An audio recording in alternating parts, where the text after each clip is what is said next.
think the body needs as much protein as people are giving it. The key is, first of all, you stimulate the growth through increasing your repetitions or weight, and then then the protein builds and repair muscle, but it can't build and repair muscle that haven't been stimulated. So that overload principle is one of the principles that's really lost in exercise. Trainers do it. People who work out that's advanced, they lose sight of overload principle, so it doesn't do that.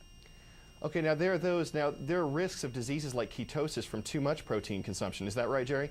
Most definitely. Ketosis is too much blood acid. That means you got fat and protein, so your acid level goes up, and that actually could trigger you into a diabetic coma. So that's very dangerous, and dehydration, because when you're taking the carbohydrates, it drives the water into your cells. It's really great for your body. Now, to what extent would drinking a lot of water help? I mean, there are some folks say if you're taking in large amounts of protein, if you're taking in a lot of carbs, all you need to do is flush it through your body with a lot of water and you're safe. Right. Is that true? Well, a lot of people do think if you increase the water, it will give you some more safety, but the bottom line is the carbohydrates is what holds the water inside the muscle. You have no ability to hold the water because you don't have the carbohydrates. It's great to drink at least 8 to 10 glasses of water a day, and if you exercise more, drink more water, but don't blame it all on the water, but you have to balance your protein. Okay. Now, yes. Jerry, like you, I work out. It doesn't show as much on me as it does on you, but I'd like to stay with supplements. Like on the side of a lot of the product containers that I've seen, there's always a disclaimer. It says this product statements have not been approved by the FDA. Why not? Well, you know what, the FDA don't approve dietary supplements. They consider these as a foodstuff, and that when you put a product on the market that you're going to enhance the lives of Americans, and it's good for them, but we all know with a lot of products, they don't do that. They increase your blood pressure, increase your chance of heart disease, stroke. So we really have to be cautious about these products. And what I recommend, you should eat your vitamins through food, fruit, vegetables, and grains, and try to make healthy food choices, because a lot of people, Carl, what they do is that they eat unhealthy, take a supplement, and think that's going to take care of the problem for them. It doesn't work at all. Well, what about, are there any supplements that do work? Is there anything that is safe to take before your workout, after your workout? What would you recommend? What I would recommend is, you know what, the foods that you had the days before your workout is what's stored in your muscles, and that's what you're going to use for your workout. So the foods just leading up to it, because a lot of people, I see them in the gym, in the parking lot, drinking an energy drink or some kind of a carbohydrate drink, but that's going to be in your stomach, not your muscles. Your muscles is where you need your energy level is. So the foods that you eat on a regular basis, that's why it's so important to make sure you're eating healthy on a regular basis.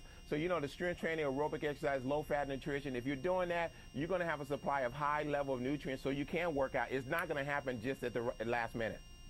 Okay, well, what about pre-workout caffeine? I mean, there are a lot of supplements like NO Explode. There are a lot of things in the market. They say they're going to boost your heart rate. They're going to give you like the strength to endure, to keep going, to do more reps, all that stuff. Is it a big boost or a big misconception? You know what, I call it, it's fiction, because you know what, everything starts in the mind. You can stimulate a thought and really get excited about your workout and motivate it, but who wants to have their heart beating hard for no reason?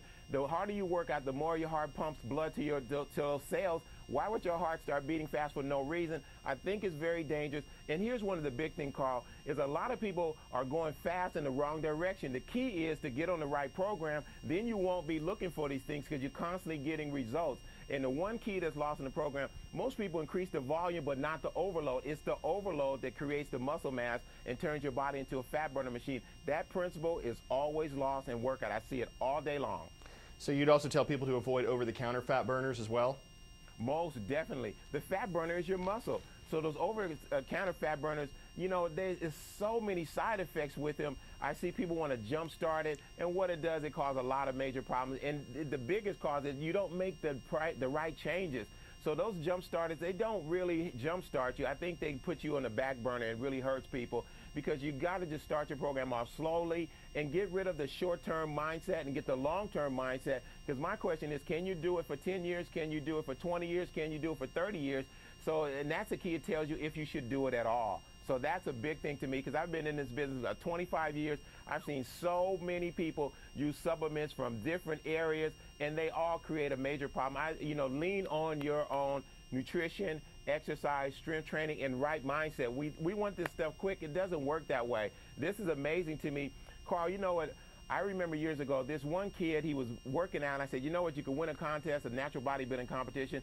3 weeks later, I see this guy, he's on steroids, he gets all buffed out. Right after that, he gets cancer. This guy goes through chemotherapy, healed. What'd he do? He go right back on steroids because it's addictive mentally also. So it's very dangerous. It leads up to other things that's not healthy for you.